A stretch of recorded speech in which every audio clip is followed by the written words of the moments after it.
Maciya serves as a meeting place where peer groups come together to share a meal and discuss issues of the day. This long-standing tradition is commonly practiced among the northern Hausa-Fulani community, fostering strong relationships and mutual support. It provides an opportunity for individuals to enjoy a meal even when they are unable to cook at home, serving as a means to alleviate hardships and hunger at the grassroots level. Trustee Hassan Kohli recently visited one of these gathering spots in Gombe and prepared the following report. For more than 7 decades, this place had been served as Maciya among the neighborhood of Herwagana, Gombe.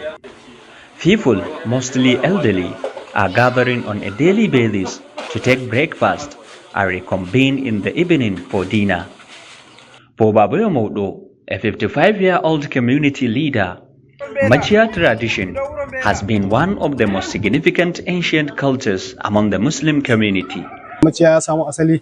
This tradition is indeed among the Muslim virtues of peace and tolerance, which later became part of Hausa-Fulani culture to emulate Prophet Muhammad's lifestyle. The most significant part of this tradition is that you help people to eat food. Whenever you come out to Maciya with your food, you will eat together with your neighbors, which helps bond a good relationship.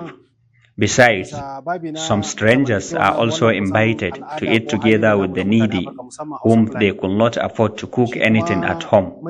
It is a beauty of the traditions. Maciya is indeed a good tradition. We grew up seeing our parents practicing it here in Herwagana, and we continue with their legacy of eating together with our neighbors in the same place they used to. Our cycle has 8 to 10 people, and we are on daily basis gathered here for breakfast, lunch, and dinner. We always ensure we look over or at times wait for everyone to show up before we eat, which showed that we love and cherish each other. And even with that, the goal of tradition of spreading love among neighbors and strangers is achieved.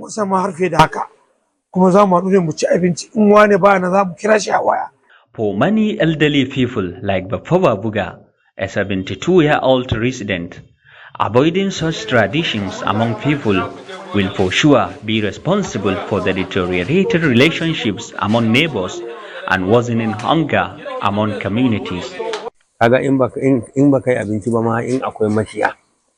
When people ignore this tradition, it means they are ungenerous to others, which is bad. I could remember when there were a lot of Maciya here. One could just sit when others came with their food. He will eat and go. People there were not concerned whether he came with food or not. But nowadays, everyone is eating at home and alone, which makes it difficult for needy to eat. This is indeed worrisome and worsening hunger among us. It is among the most important tradition ignored by many, I am afraid.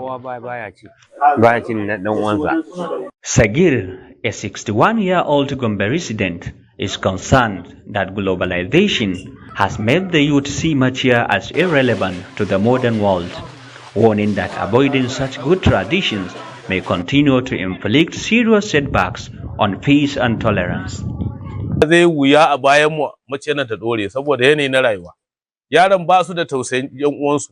It is worrisome that our youths have no interest in practicing Maciya tradition like we did. This is purely ungenerous, and I believe our children will never embrace this tradition as they have no love and care for each other. But for us, we are even proud of it. One will never worry about how and where to eat or take his gaze when he has nothing to cook at home. I could remember there is one stranger who still calls us during lunch or dinner and jokingly asks for it via chat. And this is as a result of our sharing food here in Maciya when he was at Gombe. So it helped us love each other and establish good relationships with strangers too. In many urban communities, the Maciya tradition will rarely be practiced, even among elderly people, an indication that the tradition is nearly gone to extinction. From Gombe, Hassan Koli reporting for Trust TV.